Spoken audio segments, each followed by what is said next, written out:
अस्सलाम वालेकुम। वालेकुम अस्सलाम। मेरा सवाल था, ये जो देवबंदी फ़िरका है ये कब पैदा हुआ? अरे सवाल आपने ऐसा कर दिया कि पूरी तकरीर करनी पड़ जाएगी। किसी ने आला हज़रत से यही पूछा कि देवबंदी कब से है। तो आला हज़रत ने एक जुमले में जवाब दिया, जब से मुनाफिक है। समझ रहे हो? चलिए बहरहाल मैं बताता हूँ, 2 मिनट रुक जाइए ज़रा, मैं किताबें जमा दूँ क्योंकि फिर मुझे निकलना है।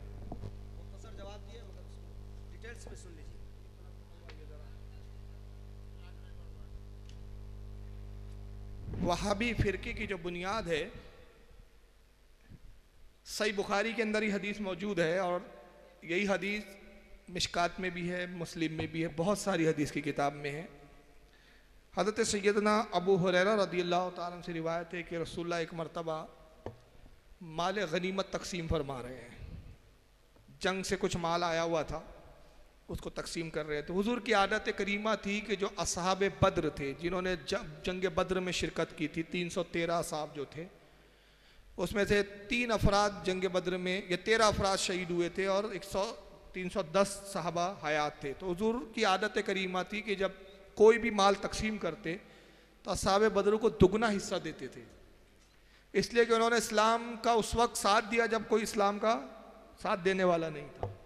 बड़े सख्त हालात में उन्होंने इस्लाम को जो है सींचा था। रसूलुल्लाह सल्लल्लाहु अलैहि वसल्लम उन्हें एजाज़ी तौर पर डबल हिस्सा दिया करते थे और आम साहबा जो बाद में ईमान लाए थे उनको एक हिस्सा मिलता था। तो अल्लाह के नबी अस्हाब बद्र को 2-2 हिस्सा दे रहे थे। अबू हुरैरा कहते हैं कि तभी एक शख्स आया जो कबीले बनु तमीम का था। कबीले का नाम क्या था? कबीले बनु तमीम। उसका एक नौजवान आया, उसका नाम था ज़ुबुल खवैसरा। ज़ुबुल खैसरा आता है और कहता है, इदिल या मोहम्मद, मोहम्मद इंसाफ से काम लीजिए। ये आप क्या कर रहे हैं? किसी को 2 दे रहे हैं, किसी को 1 हिस्सा दे रहे हैं, देने तो बराबर बराबर बांटिए। अब देखिए रसूलुल्लाह को इंसाफ सिखा रहा है वो खबीस, उसे इंसाफ सिखा रहा है जो खुद सरापा इंसाफ है, उसे इंसाफ की बात कर रहा है जो खुद इंसाफ कायम करने आ रहा है। कहता है इदिल या मोहम्मद, है मोहम्मद इंसाफ से काम लो, कैसे तकसीम कर रहे हो? तो आका सल्लल्लाहु अलैहि वसल्लम जलाल में आया, फरमाया बदबख्त वैलक वैलका, तुझ पर खराबी हो, तुझ पर तबाह हो जाए तू खबीस। अगर मैं ही इंसाफ से काम ना लूँ तो रुए ज़मीन पर फिर इंसाफ करने वाला कौन रह गया है? अगर मैं इंसाफ से काम ना लूँ। हज़रत उमर जलाल में आए, तलवार खींच ली, कहा या रसूलल्लाह इजाज़त दीजिए, अभी इसकी सर गर्दन अलग कर देता हूँ।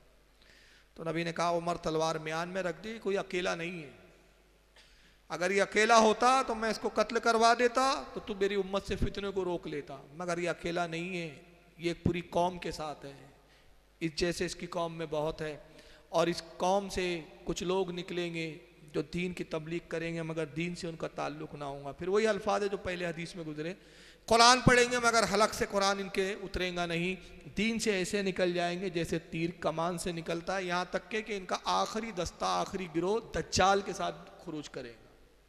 ये सही बुखारी में भी मौजूद है, ये हदीस मुस्लिम में भी और मिशकात के अंदर भी मौजूद है और भी किताबों में मौजूद है। तो ये कबीला किस कबीले से था? ये ज़ुबुल खवैसरा मालूम है आपको? भूल गए? अभी तो नाम लिया मैंने। कबीले बनु तमीम से। और इसके अलावा भी कुछ रिवायतें आती कि हुजूर ने कबीले बनु तमीम पर हमेशा लान तान किया। सही बुखारी के अंदर और सही मुस्लिम में हदीस आती है कि कबीले बनु तमीम के कुछ लोग आए, अल्लाह के नबी ने फरमाया कि बशारत कबूल करो, ए कबीले बनु तमीम के लोग बशारत कबूल करो और ईमान पर इस्तिकामत इख्तियार करो। उन्होंने कहा मोहम्मद हम तो ईमान ला चुके, हम बशारत नहीं चाहते, माल चाहते, हमें पैसा दीजिए। हुजूर जन्नत की बशारत सुनाना चाह रहे हो? कहते नहीं वो तो बाद में देखेंगे, पहले पैसा दीजिए हमको, हमको माल चाहिए। सरकार ने चेहरा उनसे नाराज़ होकर फेर लिया। उसके बाद फिर कुछ यमन के लोग वहाँ मौजूद थे, अल्लाह के नबी ने यमन वालों से कहा कि ऐ अहले यमन, तुम बशारत कबूल करो कि कबीले बनु तमीम वालों ने, नजद के लोग थे, ये नजद का कबीला था, कबीले बनु तमीम कबीला भी नजद का था, इन्होंने तो बशारत कबूल करने से इनकार किया, तुम बशारत कबूल करो। तो उन्होंने कहा या रसूलल्लाह हमने अल्लाह और उसके रसूल को इख्तियार कर लिया। हुजूर ने उनको बरकत की दुआ दी, चुनांचे उन्हीं कबीले से यमन से ओवैसल करनी पैदा हुए, जलील कद्र वली, और अल्लाह के नबी ने फरमाया कि शाम और यमन वो है जहाँ पर अब्दाल पैदा हुए। और कबीले बनु तमीम के ताल्लुक से आपने फरमाया कि अल्लाह की लानत हो इस कबीले पे, लानतें भेजी। इसी कबीले बनु तमीम से मोहम्मद इब्न अब्दुल वहाब नजदी पैदा हुआ। ये उसी कबीला बनु तमीम का, ये मैं नहीं कह रहा, इन्हीं के घर की छपी हुई आप किताबें देख लीजिए, जिसमें सीरत मोहम्मद इब्न अब्दुल वहाब नजदी है, हयात शेखुल इस्लाम मोहम्मद इब्न अब्दुल वहाब नजदी अब्दुल्ला बिन बास की किताब है, उसके बाद शेखुल इस्लाम मोहम्मद इब्न अब्दुल वहाब नजदी एक मजलूम मुफक्किर जो मसूद नदवी की है वो देख लीजिए।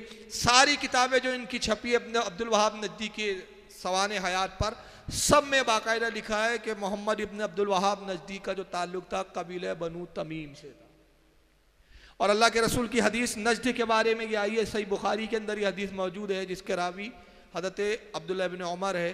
वो कहते हैं कि अल्लाह के नबी सल्लल्लाहु अलैहि वसल्लम ने दुआ की और दुआ करते हुए कहा अल्लाहुम्मा बारिक लना फ़ी शामिना अल्लाहुम्मा बारिक लना फ़ी यमनिना। यमन और शाम के लोग मौजूद थे, दुआ की सरकार ने, परवरदिगार बरकत नाजिल फरमा मुल्क यमन में और मुल्क शाम में। तो नजद के लोग वहाँ मौजूद थे, खड़े हुए और कहा वफ़ी नजना या रसूल अल्लाह, अल्लाह के रसूल नजद के लिए भी दुआ कीजिए।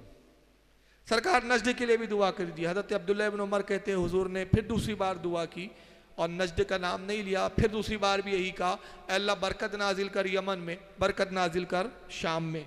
दोबारा नजद के लोगों ने फिर कहा या रसूलल्लाह नजद के लिए भी दुआ कर दीजिए। हुजूर ने नजद के लिए दुआ नहीं की। 3 बार जब यह मामला हुआ तो अब्दुल्लाह इब्न उमर कहते हैं तीसरी बार जब उन्होंने कहा नजद के लिए दुआ कीजिए, तो आका ने फरमाया मैं नजद के लिए कैसे दुआ कर सकता हूँ कि वो फितनों की ज़मीन है, वहाँ पे जलजले होंगे, फितने पैदा होंगे और वहाँ से शैतान का गिरोह निकलेगा, शैतान का गिरोह निकलेगा। चुनांचे हुजूर ने नजद के लिए दुआ नहीं की। मोहम्मद इब्न अब्दुल वहाब नजदी नजदी का पैदा हुआ है। इन लोगों ने खुद लिखा कि उनकी पैदाइश नजद के शहर ओईना करके इलाका है और फिर वहाँ से वो दरैया आया। आज इन्होंने, क्योंकि हदीसों में नजद की बुराई आई थी, नजद के बारे में हदीसें मौजूद है, तो इस जिल्लत से बचने के लिए अब नजद मुल्क को तो ख़त्म नहीं कर सकते थे, उसका नाम चेंज करके नजद का नाम बदल के अब क्या कर दिया, रियाद। ये रियादी वही है जो इसका पुराना नाम नजद है और आज उसको राजधानी बनाया है। बताइए सहाबा के ज़माने में मदीना राजधानी रही, कूफा राजधानी रही, मक्का राजधानियाँ रही, मगर इन्होंने ना मदीने को चुना राजधानी के लिए, ना काबे को चुना, क्या चुना, नजद को चुना, क्योंकि इनका बाप ही नजद से पैदा हुआ है ना। और फिर मोहम्मद इब्न अब्दुल वहाब नजदी के मानने वाले 2 गिरोह में बटे हैं। एक अपने आप को अहले हदीस कहते हैं जिन्होंने कहा कि हम किसी इमाम की तकलीद नहीं करेंगे, और दूसरे देवबंदी हुए जिन्होंने कहा हम तकलीद तो इमाम आज़म की करेंगे मगर अकीदा और नज़रिया मोहम्मद इब्न अब्दुल वहाब नजदी वाला रखेंगे। तो वहाबियत की इब्तिदा जो है वो तो ज़ुबुल खवैसरा से हुई, बीच में फ़िरका ख़त्म हुआ, तो दोबारा इसकी तजदीद जो है मोहम्मद इब्न अब्दुल वहाब नजदी से हुई, मतलब ये इसकी असल है।